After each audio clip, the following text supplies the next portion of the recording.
കേക്കാമോ? ഹലോ. കേൾക്കാം. തുടങ്ങി. First blood products. ബ്ലഡ് പ്രോഡക്ട്സിൽ എന്യൂമറേറ്റ് ചെയ്യാനാണുള്ളത്. അപ്പൊ ഞാൻ കൂടുതലൊന്നും പറയുന്നില്ല കേട്ടോ. ഫസ്റ്റ് ഹോൾ ബ്ലഡ് കൊടുക്കാം, അല്ലെങ്കിൽ പാക്ഡ് ആയിട്ടുള്ള റെഡ് സെൽസ്, പിന്നെ plasma, platelets, prothrombin complex concentrate, autologous ആയിട്ടുള്ള ബ്ലഡ്. ഇതിൽ ഫസ്റ്റ് ഹോൾ ബ്ലഡ് എന്ന് പറയുന്നത് ഇപ്പം വളരെ റെയർ ആയിട്ടാണ് ഹോൾ ബ്ലഡ് യൂസ് ചെയ്യുന്നത്. ഇതിന്റെ മെയിൻ ഇൻഡിക്കേഷൻ എന്ന് വെച്ചാൽ എക്യൂട്ട് ആയിട്ടുള്ള ബ്ലഡ് ലോസ് ആണ് ഹോൾ ബ്ലഡിന്റെ മെയിൻ ഇൻഡിക്കേഷൻ. പിന്നെ പാക്ഡ് റെഡ് സെൽസ്, ക്രോണിക് ആയിട്ടുള്ള എനീമിയയിലാണ് പാക്ഡ് റെഡ് സെൽസ് യൂസ് ചെയ്യുന്നത്. പിന്നെ പ്ലാസ്മ നമുക്ക് പല ഫ്രാഗ്മെന്റ്സ് ഉണ്ട് പ്ലാസ്മയില്. ഫ്രഷ് ഫ്രോസൺ പ്ലാസ്മ ഉണ്ട്, cryoprecipitate, fibrinogen, factor 8-9 concentrate. Fresh frozen plasma എന്ന് വെച്ചാൽ കോയഗുലേഷൻ ഫാക്ടേഴ്സ് ഭയങ്കര റിച്ച് ആണ് ഫ്രഷ് ഫ്രോസൺ പ്ലാസ്മയിൽ.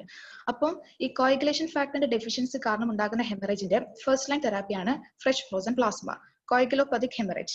പിന്നെ വാർഫാരിൻ തെറാപ്പിയുടെ ഇതില് ഡെഫിഷ്യൻസിയിൽ കൊടുക്കുന്നത് പിന്നെ DICക്ക്, പിന്നെ to maintain prothrombin time at normal level. ഇതാണ് ഫ്രഷ് ഫ്രോസൺ പ്ലാസ്മയുടെ ഇൻഡിക്കേഷൻസ്. പിന്നെ ക്രയോപ്രസിപിറ്റേറ്റിന്റെ യൂസസ് എന്ന് വെച്ചാൽ inherited deficiency of factor 8, fibrinogen, factor 13, von Willebrand's disease. ഇത് ക്രയോപ്രസിപിറ്റേറ്റ് ഫാക്ടർ 8-ലും ഫൈബ്രിനോജനും റിച്ച് ആണ്. ഈ ഹിമോഫീലിയ ഫാക്ടർ 8 ഡെഫിഷ്യൻസി ആണ് ഉണ്ടാക്കുന്നത്. അപ്പൊ അതിൽ ക്രയോപ്രസിപിറ്റേറ്റ് ആണ് കൊടുക്കുന്നത്. പിന്നെ ഫൈബ്രിനോജൻ നമ്മൾ DICയിലും ഫൈബ്രിനോജിനീമയിലാണ് കൊടുക്കുന്നത്. പിന്നെ ഹ്യൂമൻ ആൽബുമിൻ ഉണ്ട്. പിന്നെ ഫാക്ടർ 8-9 കോൺസെൻട്രേറ്റ്, അത് കൊടുക്കുന്നത് ഹിമോഫീലിയയിലും വോൺ വില്ലിബ്രാൻഡ്സ് ഡിസീസിലും. ഈ ഹിമോഫീലിയ A-B ഉണ്ട്. ഇത് A ആണെങ്കിൽ factor 8 deficiency, B factor 9 deficiency, അങ്ങനെ എന്തല്ലേ. അപ്പൊ അതിൽ കൊടുക്കുന്നത് ഫാക്ടർ 8-9 കോൺസെൻട്രേറ്റ് ആണ്. പിന്നെ പ്ലേറ്റ്ലെറ്റ്സ് കൊടുക്കുന്നത് ത്രോംബോസൈറ്റോപീനിയയിലും, പിന്നെ ആസ്പിരിൻ, അതുപോലെ ക്ലോപ്പിഡോഗ്രൽ ഇൻഡ്യൂസ്ഡ് ആയിട്ടുള്ള ഹെമറേജ്. ഈ ആസ്പിരിനും ക്ലോപ്പിഡോഗ്രൽ എന്ന് വെച്ചാൽ ആന്റി പ്ലേറ്റ്ലെറ്റ് ആക്ടിവിറ്റി ഉള്ളതല്ലേ. അപ്പം കാർഡിയോവാസ്കുലർ റിസ്ക് ഉള്ള പേഷ്യൻസിന്, ഈ ത്രോംബോസിസ് ഒക്കെ ഉണ്ടാകും എന്നുള്ള പേഷ്യൻസിന് ആസ്പിരിൻ ക്ലോപ്പിഡോഗ്രലും കൊടുക്കും. അപ്പൊ അങ്ങനെയുള്ള പേഷ്യൻസിന്റെ സർജറിയുടെ സമയത്ത് ഇവരെ ബ്ലഡ് ക്ലോട്ട് ചെയ്യത്തില്ല. അപ്പം ഈ നമ്മൾ കണ്ടിന്യൂസ് ആയിട്ട് പ്ലേറ്റ്ലെറ്റ് ഇങ്ങനെ ട്രാൻസ്ഫ്യൂസ് ചെയ്തുകൊണ്ടേ ഇരിക്കണം. അതാണ് മെയിൻ ഇൻഡിക്കേഷൻ കേട്ടോ, aspirin clopidogrel induced haemorrhage platelets കൊടുക്കുന്നത്. പിന്നെ പ്രൊത്രോംബിൻ കോംപ്ലക്സ് കോൺസെൻട്രേറ്റ്സ്, ഇത് ഫാക്ടർ 2, 7, 9, 10 റിച്ച് ആയിരിക്കും. ഇത് മെയിൻ യൂസ് ചെയ്യുന്നത് emergency reversal of warfarin therapy in uncontrolled haemorrhage. Warfarin എന്ന് വെച്ചാൽ ആന്റി കോയഗുലന്റ്. അപ്പൊ ആന്റി കോയഗുലന്റ് യൂസ് ചെയ്തിട്ടുള്ള ഹെമറേജ് വരുമ്പോഴാണ് ഇത് കൊടുക്കുന്നത്, പ്രൊത്രോംബിൻ കോംപ്ലക്സ് കോൺസെൻട്രേറ്റ്സ്. പിന്നെ ഓട്ടോലോഗസ് ബ്ലഡ് എന്ന് വെച്ചാൽ ഒരാൾക്ക് സർജറി വരാൻ പോവുകയാണെങ്കിൽ സർജറിക്ക് 3 weeks മുമ്പേ അയാളെ ബ്ലഡ് അയാൾക്ക് ഡൊണേറ്റ് ചെയ്തിട്ട് ആ സർജറിയുടെ സമയത്ത് അത് ഇൻഫ്യൂസ് ചെയ്യാം നമുക്ക്. അല്ലെങ്കിൽ തന്നെ ഈ സർജറിയുടെ സമയത്തുള്ള ആ ബ്ലഡ് ലോസ് ഇല്ലേ, അപ്പൊ ആ ലോസ് ചെയ്യുന്ന ബ്ലഡ് അത് കളക്ട് ചെയ്തിട്ട് അതിലെ റെഡ് സെല്ല് മാത്രം തിരിച്ച് അയാൾക്ക് ഡൊണേറ്റ് ചെയ്യാം. അതാണ് ഓട്ടോലോഗസ് ബ്ലഡ്. മനസ്സിലായോ?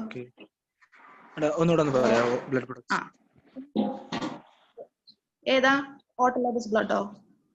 അല്ല ബ്ലഡ് പ്രൊഡക്ട്സ് മൊത്തം. ബ്ലഡ് പ്രൊഡക്ട്സ് ഒന്നാമത്തെ ഹോൾ ബ്ലഡ് ആയിട്ട് കൊടുക്കാം, അല്ലെങ്കിൽ പാക്ഡ് റെഡ് സെൽസ് ഉണ്ട്. പിന്നെ പ്ലാസ്മയിൽ നമുക്ക് പല ഇതുണ്ട്. ഫ്രഷ് ഫ്രോസൺ പ്ലാസ്മ ഉണ്ട്, ക്രയോപ്രസിപിറ്റേറ്റ്, പിന്നെ fibrinogen, factor 8-9 concentrate, human albumin. ഇത് ഇത്രയാണ് പ്ലാസ്മയിലുള്ള പല ഫ്രാഗ്മെന്റ്സ്. പിന്നെ പ്ലേറ്റ്ലെറ്റ്സ് മാത്രമായിട്ട് കൊടുക്കാം. പിന്നെ പ്രൊത്രോംബിൻ കോംപ്ലക്സ് കോൺസെൻട്രേറ്റ് ഉണ്ട്. പിന്നെ ഓട്ടോലോഗസ് ആയിട്ടുള്ള ബ്ലഡ്. ഇത് ഇത്രയാണ് ബ്ലഡ് പ്രോഡക്ട്സ്.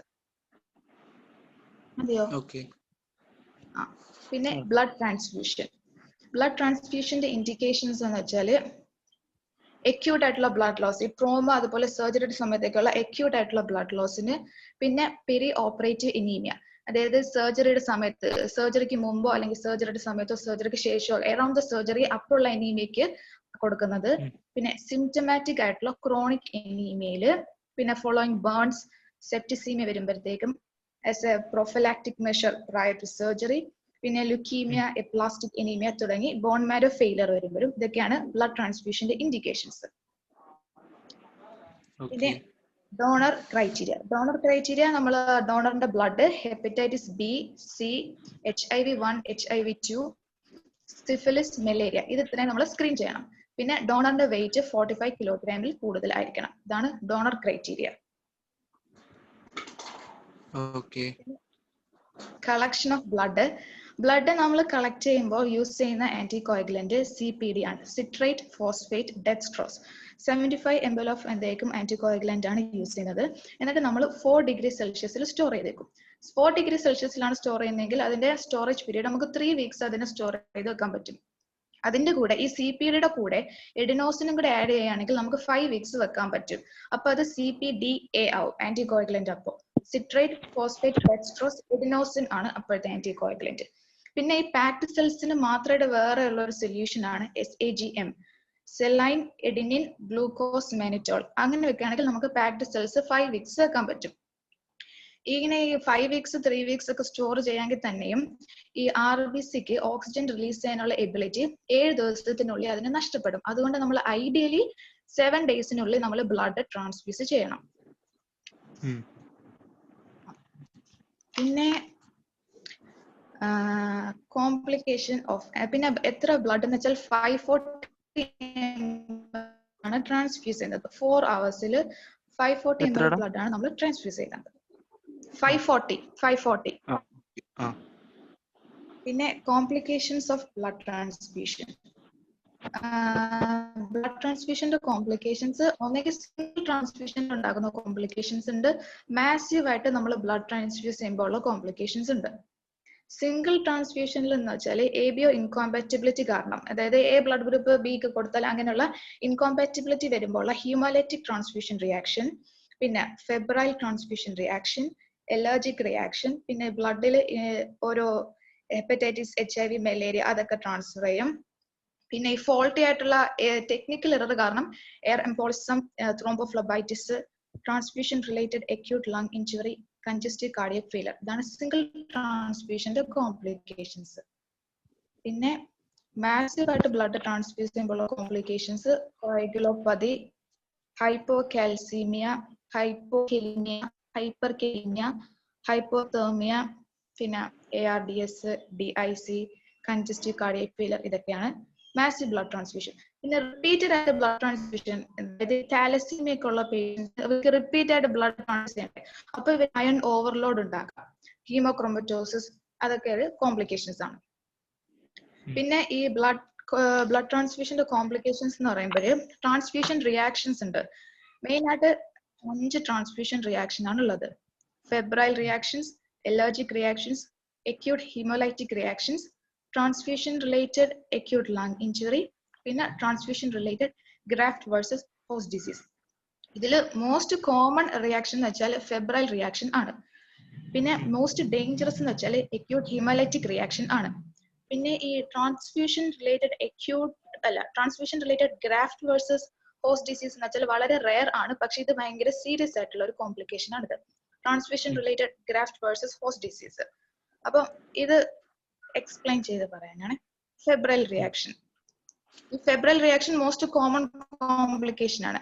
അത് ഒന്നുകിൽ ഈ ട്രാൻസ്ഫ്യൂസ് ചെയ്ത ബ്ലഡിലോ അല്ലെങ്കിൽ അതിന്റെ ആ ഇൻഫ്യൂഷൻ സെറ്റിലോ ഉള്ള പൈറോജൻസിന് കാരണമാണ് ഈ ഫെബ്രൈൽ റിയാക്ഷൻസ് ഉണ്ടാകുന്നത്. അപ്പൊ ഫീച്ചേഴ്സ് എന്ന് വെച്ചാൽ ബ്ലഡ് ട്രാൻസ്ഫ്യൂസ് ചെയ്തുകൊണ്ടിരിക്കാനത്തെ ഹെഡ് ഏക്ക്, പിന്നെ ചിൽസ് ആൻഡ് റൈഗർ, ടേക്കിക്കാർഡിയ, നോസിയ, ഇതൊക്കെയാണ് ഇതിന്റെ ഫീച്ചേഴ്സ്. അപ്പോൾ മാനേജ്മെന്റ് എന്ന് വെച്ചാൽ നമ്മൾ ഒന്നെങ്കിൽ ആ ബ്ലഡ് ട്രാൻസ്ഫ്യൂഷൻ ടെമ്പററി ആയിട്ട് സ്റ്റോപ്പ് ചെയ്ത് വെക്കും, അല്ലെങ്കിൽ ആ സ്ലോ കുറയ്ക്കും, എന്നിട്ട് ഒരു ആന്റിബയോട്ടിക് ഡ്രഗ് കൊടുക്കും പനി കുറയ്ക്കാൻ വേണ്ടിയിട്ട്, അല്ലെങ്കിൽ നമ്മൾ ആ ട്രാൻസ്ഫ്യൂഷൻ സെറ്റ് നമ്മൾ ഡിസ്കാർഡ് ചെയ്തിട്ട് വേറൊരെണ്ണം യൂസ് ചെയ്യും. ഇതാണ് ഇതിന്റെ മാനേജ്മെന്റ്. പിന്നെ എലർജിക് റിയാക്ഷൻസ്. എലർജിക് റിയാക്ഷൻസ് എന്ന് വെച്ചാൽ ഈ ഡോണറിന്റെ പ്ലാസ്മയിലുള്ള പ്രോട്ടീൻസിന് കാരണമാണ് എലർജിക് റിയാക്ഷൻസ് ഉണ്ടാകുന്നത്. അപ്പൊ എർട്ടിക്കേരിയം അതുപോലെ എലർജി ഒക്കെ ഉണ്ടാകും. ഇതിന്റെ ട്രീറ്റ്മെന്റ് എന്ന് വെച്ചാൽ സ്റ്റീറോയിഡും ആന്റിഹിസ്റ്റമിൻസും ആണ് ട്രീറ്റ്മെന്റ്. പിന്നെ സിവിയർ ആയിട്ടുള്ള എർട്ടിക്കേരിയയിൽ നമ്മൾ ആ ബ്ലഡ് ഡിസ്കാർഡ് ചെയ്തിട്ട് വേറെ ബ്ലഡ് യൂസ് ചെയ്യും. പിന്നെ acute hemolytic reactions. acute hemolytic reactions most dangerous ആയിട്ടുള്ള കോംപ്ലിക്കേഷൻ ആണ്. ABO ഇൻകോമ്പാറ്റിബിലിറ്റി കാരണം ഉണ്ടാകുന്നതാണ് ഹീമോലൈറ്റിക് റിയാക്ഷൻസ്. ഇത് ഫേറ്റൽ ആകാം, അതുപോലെ നോൺ ഫേറ്റലും ആകാം. ഈ haemolytic reaction most commonly technical error കാരണമാണ് ഉണ്ടാകുന്നത്. അപ്പം ഫീച്ചേഴ്സ് എന്ന് വെച്ചാൽ there will be dyspnea, chest pain, sweating, fever, tachycardia, cardiac arrest അങ്ങനെ ഓരോ ഫീച്ചർ ഒക്കെ ഉണ്ടാകും. പിന്നെ ഹീമോലൈസിസ് ഉണ്ടാകുന്നത് കൊണ്ടിട്ട് haemoglobin anaemia, haemoglobin urea, acute renal failure, DIC ഇതൊക്കെ ഉണ്ടാക്കാം. പിന്നെ യൂറിൻ സ്മോക്കി ആയിട്ടുള്ള യൂറിൻ ആയിരിക്കും പേഷ്യന്റ്. ഇതിന്റെ മാനേജ്മെന്റ് എന്ന് വെച്ചാൽ നമ്മൾ ട്രാൻസ്ഫ്യൂഷൻ ഇമ്മീഡിയറ്റ് ആയിട്ട് സ്റ്റോപ്പ് ചെയ്യണം. എന്നിട്ട് പേഷ്യന്റിന്റെ റെസിപ്പിയന്റിന്റെ ബ്ലഡ് സാമ്പിളും ഡോണറിന്റെ ബ്ലഡും നമ്മൾ വീണ്ടും ഒന്നും കൂടെ റീചെക്ക് ചെയ്യാൻ വേണ്ടിയിട്ട് ലാബറട്ടറിയിൽ അയക്കണം. പിന്നെ injection hydrocortisone or dexamethasone IV, then fluid therapy, alkalization of blood, mannitol ഒക്കെ നമ്മൾ ഇഞ്ചെക്ട് ചെയ്യണം. പിന്നെ acute renal failure അങ്ങനെയൊക്കെ ഉണ്ട്, ഫ്ലൂസിമൈഡ്. പിന്നെ ഹീമോഡയാലിസിസ് റീനൽ ഫെയിലിയറിൽ ചെയ്യണം.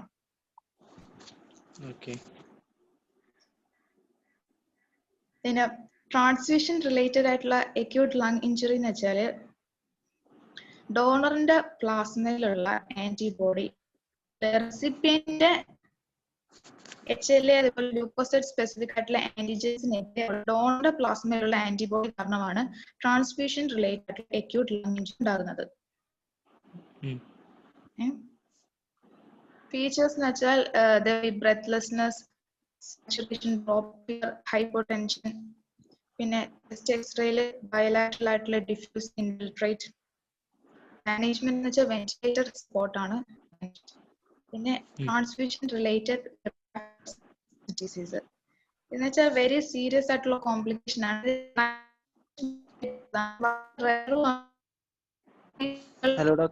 ട്രാൻസ്ഫ്യൂഷൻ ഹലോ ഹലോ ഒരു ബ്ലഡ് ഗ്രൂപ്പിലെ അവരെ നമ്മൾ റൂട്ടീനായിട്ട് ബ്ലഡ് ടെസ്റ്റ് ചെയ്യുമ്പം ബ്ലഡ് ഗ്രൂപ്പ് ആയിരിക്കും, പക്ഷെ അവരെ ബ്ലഡില് anti-A ഉണ്ട്, B ഉണ്ട്, anti-H കാണും. അങ്ങനെ ഒരു ബ്ലഡ് ഗ്രൂപ്പാണ് ബോംബെ ബ്ലഡ് ഗ്രൂപ്പ്. പിന്നെ മൈനർ ബ്ലഡ് ഗ്രൂപ്പ്സ് ആണ് MNS system, Lewis system, II system, PI system. കേൾക്കാൻ പറ്റുന്നുണ്ടോ? സ്ക്രീൻ കാണുന്നില്ല. സ്ക്രീൻ കാണുന്നില്ലേ? ഒന്നുകൂടെ ഷെയർ ചെയ്യ്. ഇത് ലാസ്റ്റത്തെ പേജ് ഇനി ഞാൻ ചെയ്യണോ? ആണോ? എന്നാ വേണ്ട. ഓക്കെ പറഞ്ഞു. PI system, Duffy system, Kidd system, Kell system, Lutheran system. അത്രേ ഉള്ളൂ ബ്ലഡ് ഗ്രൂപ്പ്സ്. തീർന്നു. ക്ലാസ് PPT ഞാൻ ഇടാം, ഒരു PDF ഇടാം. ഓക്കെ. Thank U.